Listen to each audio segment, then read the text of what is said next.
Daghan ko nung mga tao nga nagsigig tan-aw pero dili makakita, gasigi og paminaw apan dili makadungog. Nabilong ba mo aning mga tawhana o wala? Pangutan ay mong tupad ina kakita ka sa pari. Ina. Ang dapit sa imong wa ing na kakita kas pari, nya ang dapit sa to ing na naminaw kas pari. Panahon ni Jesus nahitabo na daghang mga tao siging kuyog niya, linibo ganito kani jotay ra man ni mo na minus ra tag kolekta ni kadto daghan kayo tag 3,000 5,000 ka tao, perting daghan ang tao magsingsunod niya. Pero matod pa ni Jesus, kamura gyud ang pipila ba katong 12 o pipila ka mga kauban, kamuray nakakita, kamuray nakadungog kana sila. So gasigig tan-aw pero wa kakita, sigig paminaw pero wa kadungog. Ambot pila na nakadungog na mamalit gyud mog slat.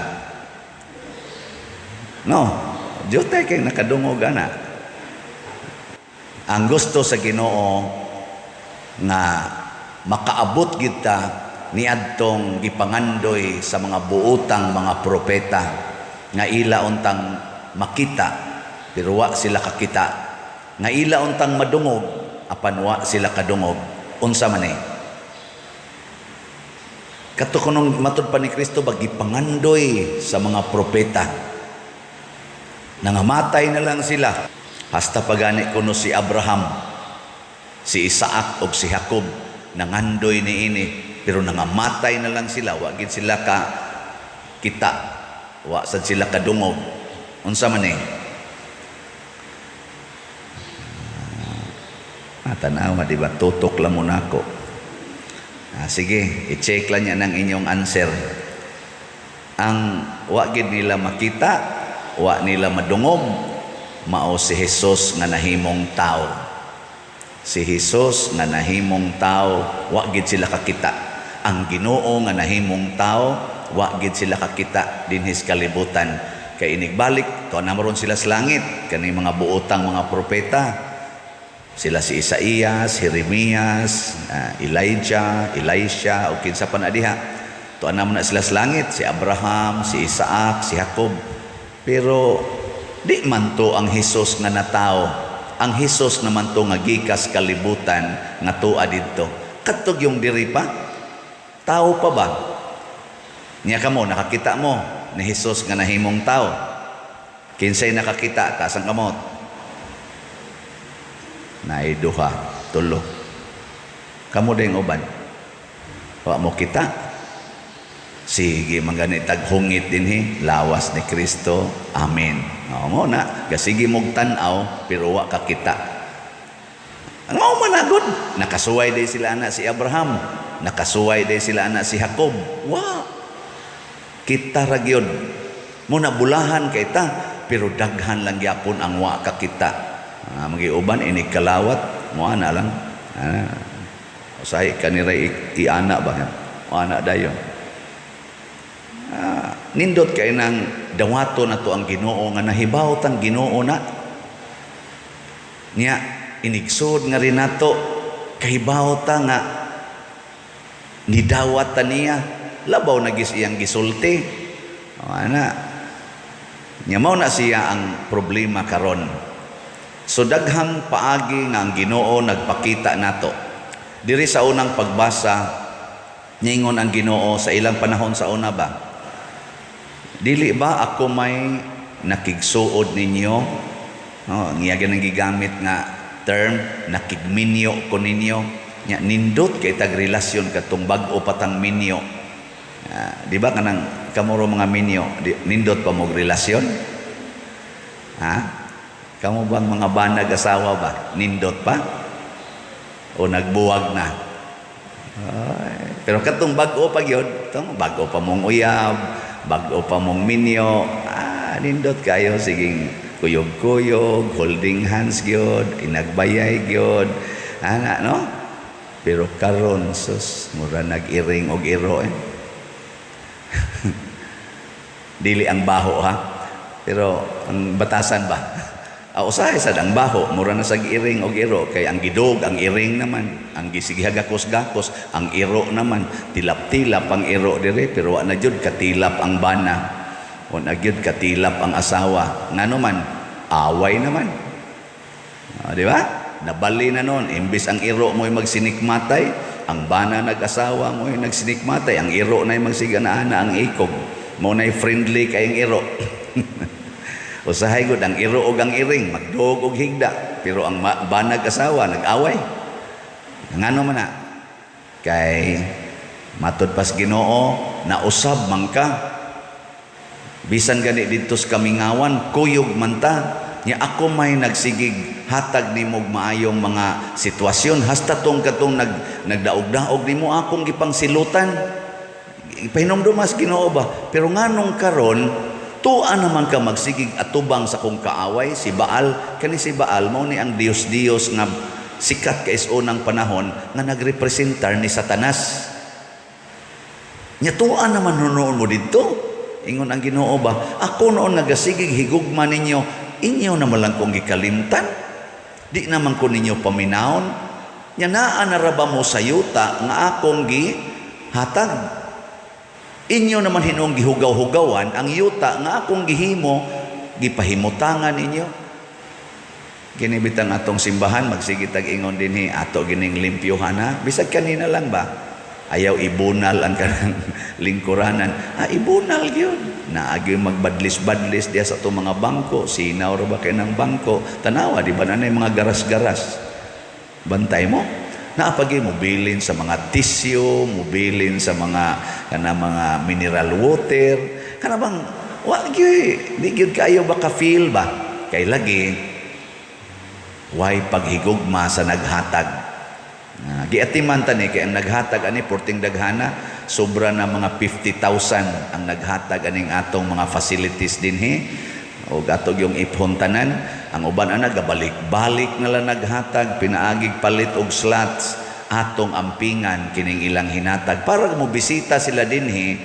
Apil na pud mo kinang hatag man pud mo, inigtan-aw ninyo aning atong mga facilities atong giampingan. Symbolic kini sa pag-amping nato sa naghatag nato sa grasya nga mao ang Ginoo. Ampingan na karon asa man magpakita ang Ginoo, duha ka paagi ang basic, sacramental and real. Sacramental o personal. Ingnon talang pagsulti. Through the sacrament and through persons. Mao na ang pagpakita sa Ginoo. Unsa may sakramento, kining misa, kanang kasal, kanang bunyag, kanang 7 sacraments. So ayaw yung usik-usiki ang panahon. Naiuban, maingon dayon, unya lang ni bunyagan ang bata, ika 1 year. Nga naman, imong gilangan ang pagpakigambit sa Ginoo, pinaagi sa sakramentos bunyag, na ang gani uban, bunyagan, tiguwang na. Nga naman, wa lagi in taon kasabot, na kini di ang mga sakramento, mao di ni ang pagka-encounter natos Ginoo. Mauna ang presence of Jesus. Naiuban gapuyo-puyo. Nganong gapuyo-puyo mamo? Ingon, di sa mi pakasal pa dir kay wa pa mi budget. Kana ra bang kwarta dinis kalibutan mauna si Baal sa ilang panahon sa una. Representative sa yawa kanang kwarta. Bantay mo ana. Kisa maro inyong gihigugma si Baal o ang Ginoo. Kinsay nahigugma ni Baal or ni kwarta ta sa kamot. Tanawa, bakakon lagi gid mo. Kinsa dinhi ang dunay utang sa kamot. Ay pamakak. Nganong nakautang man ka? Kay kwarta ang imong gihuna-huna. Na, guwap aon ta ka makautang, sa to pa, gasalig kas Ginoo. Utangon day ng Ginoo day, nga di mo na utangon. Ang kwarta raman. Mo na, kay nisalig mong kas kwarta, ngutang ka. Kinsa dinhi ang maningil og utang? Asa nga mo? Wow, para bagyo na. Oo na, ako lang ning suwayag testing ba kay usahay man God ang atong gihigugma si Baal, ang material things, ang idolatry, ang mga Dios-Dios nga gituhuan nato nga manluluwas. Di oy, ang Ginoo mo ay manluluwas. Mo na ha, sacrament. Ikaduha, ang personal presence of Jesus, siya giga-declare ani. Ako na sa ning gisigag balik-balik. Unsay inyong gibuhat ngadtos labing ubos sa inyong isig katao, mao'y inyong gibuhat nga ri kanako. Daghan kay nato dili ka kita Ginoo diha sa mga tulisan, diha sa mga kawatan, diha sa mga drug addicts, diha sa mga piniriso. Daghan kay nato nga di gyud ka kita Ginoo diha. No. Kinsa din hininyo nga ini kakita ninyo drug addict, moingon din ka ni ana si Jesus. Sige, tas kamo. Oh, tanawa, di ba wa gyud? Ano man, ang inyong ito, hala, mangawat. Ang yawa, ang animal. Balikason pa. Hala, si Jesus ba yan? Ingon siya, whatever you do to the least of your brethren, you do it to me. Unsay gihimon niyo sa labing ubos, mo na inyong gibuhat nga rin ako. Timan ginagmaayo. Kinsa man ang taong tinuod nga malipayon, tinuod nga kontento aning kinabuhia, kanang makakitag Ginoo diha sa labing ubos. Pero imo ganing daog-daogon ang labing ubos, kita gyud kag yawa og mahimo sa kang yawa. Timan gina. Unsa may imong naong kahadlukan, kalisangan. Pero kanang nahigugmas labing ubos, sama nila ni Mother Teresa, St. Francis of Assisi, San Roque, St. Ignatius of Loyola, nila ni San Vicente Ferrer, nga nahigugmas labing ubos, pagkaninduta, ato kong gihimuag mga larawan.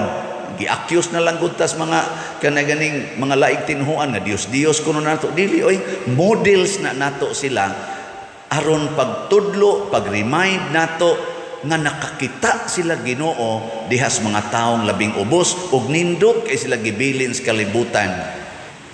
Pero mao ba nay atong hunahon-naon? Di oy, ang hunahon-naon unsa may imong gibilin sa kalibutan. Si San Vicente Ferrer nindot kay gibilin, si Pedro Calungsod nindot kay gibilin, Lorenzo Ruiz nindot kay gibilin, Bishop Chupilo Kamomot nindot kay gibilin. Kita unsa kay atong ibilin? Depende unsay atong nakita. Kung kwarta ragi atong nakita, ang ibili nato sa kalibutan yawa-yawa. Pero ang atong nakita din hi Ginoo, magbilin sa taog Ginoo sa atong mga katawhan nga gihigugma. Una karon apil tang Bishop Chupilo Kamomot kay gibinlan ta niya Ginoo pinaagi siyang kinabuhi. Una palit dayong slat dayon. Anawa, sikag palit og slat, imong kinabuhi, mag-anam ginagkanindot. Daghan na kayo ni testimonya nako. Sa sigig text nako, pader, sa una di jud ko, kaako paghigugma ning akong bana nga 10 years na ming gi-abandon, tuan na siyang kabit. Lamiag yung patyon, pader, di bisag paghisgot na lasiyangan, di gid nako mahimo. Pero karon pader, mura ko gimilagruhan. Sige kong palit sa slat, pader. Nahigugman ako sa akong bana, apil pang iyang kabit. Nakasabot nako nga sila di ay maoy akong kanaganing kahimanan para ko mabag-o og malangit. Hala, nindutan ako, sige, pangabit pa more. Di ba nindot? Kamo, di mo ka feel no? No? Di no? Natanawa. Man gud mo palit og maayong slat, palitin yung maayo, di ba? Naagoy usagod, napatoy katawanan kayo, nga niingon pader, para pod ni sa kabit sa kong bana ang slat. Nganong palit man kayo siya? Para sa healing graces nila, nga dili na unta magsigig pakasala, muundang na untas pagpakasala. Tanawa, ang iyang pagampo, gihimo niyang sakripisyo, palit og slat, nakupag kanindot sa ilang mga na-experience. Nga naman, kay nakakitag Ginoo. Muna ingos Kristo, bulahan ang inyong mga mata, kay nakakita. Bulahan ang inyong mga dunggan, kay nakadungog. Sige, katong nakakita og nakadungog, manindog ta.